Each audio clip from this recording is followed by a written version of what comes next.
Olá, somos o Sumo Educacional, um projeto da extensão da Universidade Federal de Santa Maria que trabalha a popularização da educação financeira no Brasil. Nessa série, iremos discutir temas centrais relacionados a finanças, para que a partir disso, professores e professoras tenham ainda mais segurança para levar o assunto à sala de aula. Olá, me chamo Marina, faço parte do projeto Sumo Educacional e estou aqui para guiar mais uma das nossas videoaulas. Para fechar o nosso bloco sobre conceitos gerais de economia, nesse episódio vamos falar sobre a temida inflação. A ideia aqui desse vídeo é apresentar os principais tópicos e conceitos sobre o tema, mas se você em qualquer momento tiver alguma dúvida ou sugestão, sinta-se à vontade para nos contatar através das nossas redes sociais ou aqui mesmo, nos comentários do vídeo. Então vamos lá! É impossível falar de economia e não abordar os diversos processos econômicos, os quais fazem parte desse tópico tão essencial. E hoje não será diferente. Na primeira aula desse módulo, vocês foram apresentados para alguns conceitos que introduzem o mundo da economia. Nessa aula, discutiremos mais a fundo sobre o tema inflação, um dos processos econômicos mais famosos. E é justamente por isso que é necessário saber esse assunto de ponta a ponta. Bem, a inflação, como já disse, nada mais é que um processo econômico, o qual podemos caracterizar como o aumento generalizado dos preços de bens e serviços diversos.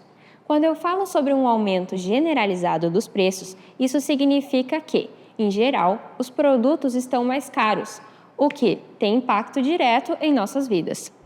Outra forma de olhar para a inflação é a ótica do poder de compra. Digamos que você tenha R$1 e com isso possa comprar 10 balas. Todavia, ao dormir, o preço da bala aumentou e agora, com R$1, você pode comprar somente 9 balas. Nesse caso, seu poder de compra diminuiu, uma vez que, com o mesmo dinheiro, agora você pode comprar menos produtos. Isso nos leva a uma relação importante. Quanto maior a inflação, menor o poder de compra. Grava isso.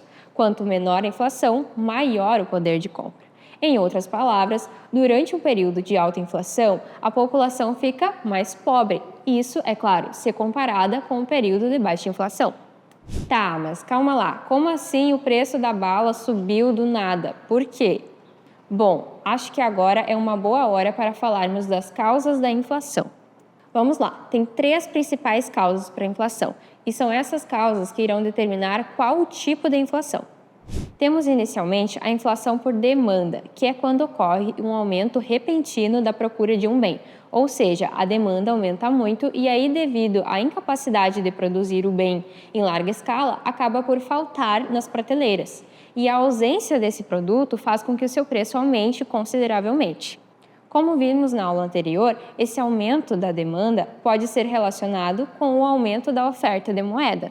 Em segundo plano, temos a inflação por custo, que é quando aumentam os custos de produção de um bem, como as matérias-primas, o transporte, a energia, entre outros. Aí esse custo é repassado para o consumidor, gerando um aumento generalizado nos preços de determinados bens. Por fim, temos a inflação por infraestrutura, que é quando ocorre um aumento dos preços dos produtos devido a deficiências nas infraestruturas locais, como ausência de armazenamento ou de transporte. Que tal vermos como isso se aplica na vida real?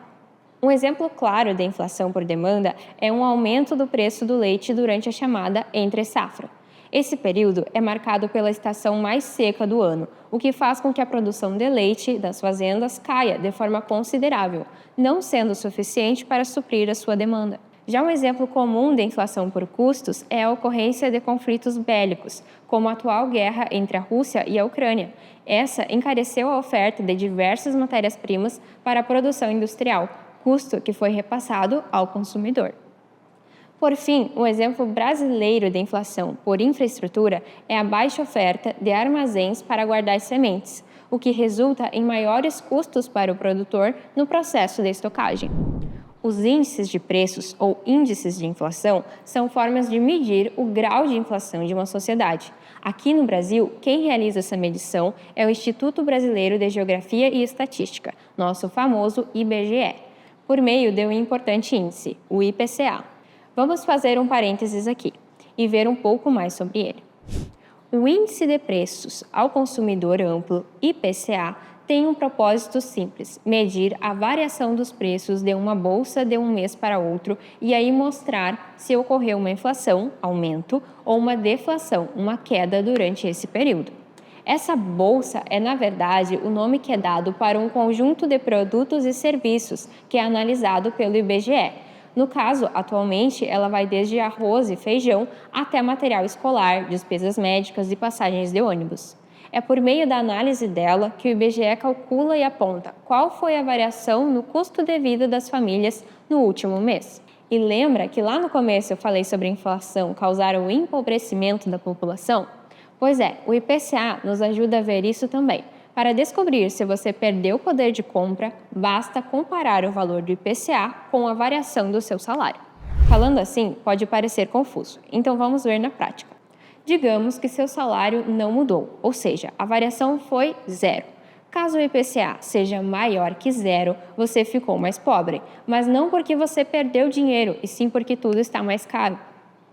Agora, caso o IPCA seja menor que zero, você ficou mais rico, porque tudo está mais barato e você pode comprar mais. Estamos quase no finzinho da nossa aula, então vamos dar uma passadinha em tudo que a gente viu hoje. Primeiro respondemos o que é a inflação, e isso você não pode esquecer, então anota aí. A inflação é o aumento generalizado dos preços de determinados produtos. Depois vimos outra forma de olhar para a inflação, a ótica do poder de compra, onde um aumento na inflação significa um relativo empobrecimento da sociedade. Por fim, entramos nos tipos de inflação, que são 3, por demanda, por custos e por infraestrutura. E, finalmente, vimos o que são os índices de preço, juntamente como o que é uma bolsa e como funciona o IPCA. Chegamos no final da última aula desse bloco e eu gostaria de agradecer a você que nos acompanhou até aqui e aproveitar para convidá-lo a conferir os próximos blocos que têm como tema consumo e investimentos. O Sumo Educacional procura evoluir sempre, então se tiver alguma sugestão, pode enviar para a gente nas nossas redes. Tchauzinho e até a próxima!